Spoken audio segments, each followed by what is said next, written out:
Hanging a large mirror can seem like such an intimidating task. I have had this mirror on this wall for 8 years and I have not hung it because I was always so afraid. Number one, it's a heavy mirror. And number two, I was like, I don't even know like what I can use that would hold up this much weight. After lots of research, I decided to go with this French cleat hardware. So a French cleat has two pieces. Each has a bevel that interlocks with each other to hold up something on the wall. This mirror is about 49.5 inches long and about 7 feet tall. So I recruited my husband to help me place the mirror face down on the floor so I could work on installing the French cleat piece to the back of the mirror first. The mirror had a small D hook I removed, and then I worked on centering and installing the first piece of the French cleat bracket. By the way, this system does provide the screws you'll need. I drilled pilot holes first and then added all the screws. I also made sure to vacuum up my mess as I went along. This bracket is 18 inches long and comes with 12 screws, so I planned on installing 6 screws to each bracket. Here's what it looks like after installing the first piece to the back of the mirror.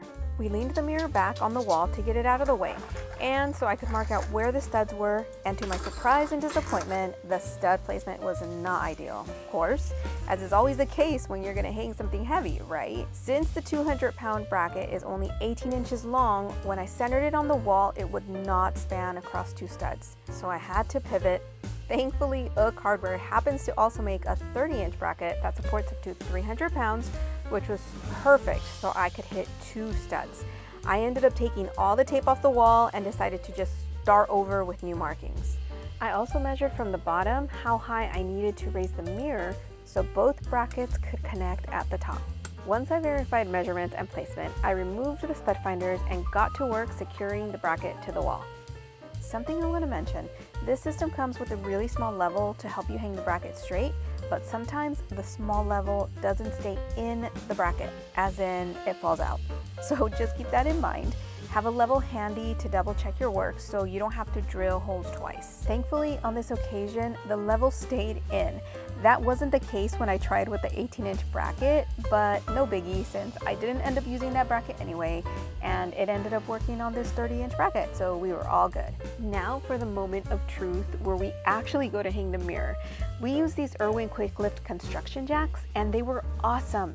Each jack can lift 330 pounds up to 10 inches high, which was perfect since we wanted to raise the mirror at least 9.5 inches. My husband and I worked as a team, and honestly, I would not have been able to do this without him. He made sure the mirror didn't tip over and smash me while I went back and forth between both clamps till we raised the mirror the full 10 inches. And we got it on the first try. It was kind of nerve-wracking actually, I'm not gonna lie. This is definitely not a one-person job. So there you have it. Our mirror was successfully hung even though there were a few challenges along the way, but nothing major we didn't resolve. It's been a few months since we did this project, and I can proudly say the mirror has held up perfectly. No sagging, no movement. It's exactly the way it was on day one. Just want to share a little tip. The wall on this side kind of has a curve to it, so I took some 3M Velcro strips, layered them, and used that as a cushion, if you will, to stabilize the mirror so it wouldn't move. It's worked out perfectly. The mirror does not move, which was the goal. Also, to give me peace of mind, I actually drew a line at the bottom of the frame, so once in a while I can double check if the mirror is sagging. Hope this information was helpful for you. Everything that I used in this video is linked down in the description below, and if you have any questions, go ahead and ask them in the comments. I am always happy to answer your questions. As always, happy DIYing!